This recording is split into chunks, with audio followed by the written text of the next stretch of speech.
வணக்கம் friends, welcome to Vidya's cooking channel. இன்றைக்கி உங்களுக்கு நான் ரோஸ் லஸ்ஸி ரெசிபி செஞ்சு காமிக்க போகிறேன். ரொம்ப சூப்பராக இருந்தது ஃப்ரெண்ட்ஸ். நான் இதுதான் ஃபஸ்ட் டைம் நான் ட்ரை பண்ணுறேன்.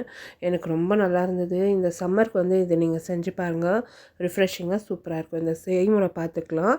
நான் வந்து தயிர் எடுத்திருக்கேன். அடுத்து வந்து ரோஸ் சிரப்பு, பாதாம், முந்திரி, பிஸ்தா எடுத்திருக்கேன். இந்த ரோஸ் சிரப் வந்து நான் டிமார்ட்லேருந்து தான் வாங்கினேன். ஸோ இப்போ வந்து இங்கே ஒரு மிக்ஸி ஜாரில் நான் தயிர் சேர்த்துக்கிறேன். தயிர் ரொம்ப புளிப்பாக இருக்கக்கூடாது, ஃப்ரெஷ்ஷாக இருக்கணும் தயிர்.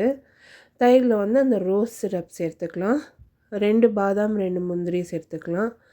அது வந்து நல்லா க்ரீமியாக டேஸ்டியாக இருக்கும். முந்திரி அண்ட் பாதாம் சேர்த்து அடித்து நம்ம ரோஸ் லஸ்ஸி தயார் பண்ணோம்னா.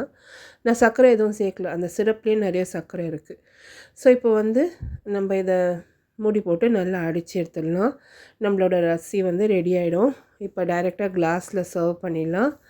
இது மேலே வந்து பாதாம், முந்திரி, பிஸ்தா வந்து துருவி சேர்த்துருக்கேன். ரொம்ப நல்லா இருந்தது ஃப்ரெண்ட்ஸ். கொஞ்சமாக ரோஸ் சிரப்பை ஊற்றிடுங்க மேலே டெக்கரேஷனுக்காக.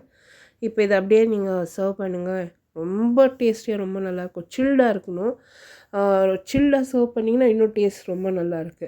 நீங்கள் இது வந்து வீட்டில் யாருன்னா கெஸ்ட்டு வந்தால் கூட நீங்கள் தயார் பண்ணி கொடுக்கலாம். ரொம்ப நல்லாயிருக்கு.